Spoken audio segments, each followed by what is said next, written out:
Hello and welcome to Dry Cider July. Justin Koury here, CEO of BevFluence, aka Wizard of Whiskey. So we're going to make some whiskey cocktails with what I think should be a very popular ingredient, cider. I've already got my ice in my shaker. So what I'm going to do is I'm going to take a little bit of this Tennessee whiskey. This is a Tennessee single malt out of Corsair, single barrel. It is just toffee bomb. Go ahead and throw that in there. I'm not using a jigger. I'm fancy like that. So for those of you who are out there who love dry cider, it is Dry Cider July.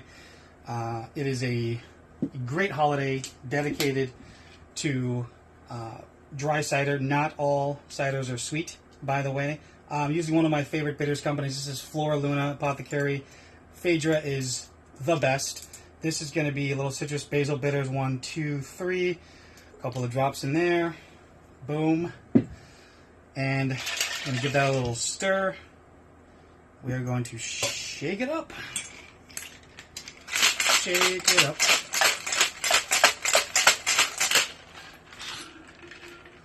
Boom. A little bit like that. I'm going to make this just a little tiny shot. So it's going to be that. Oh, that is... Ooh, that's going to be good. And a tiny bit of cider that's going to go over...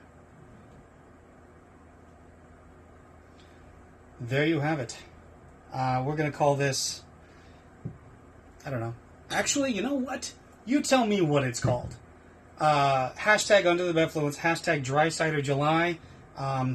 Post in the comments what you think this should be called. For those, I did use a little bit of Hudson Valley cider.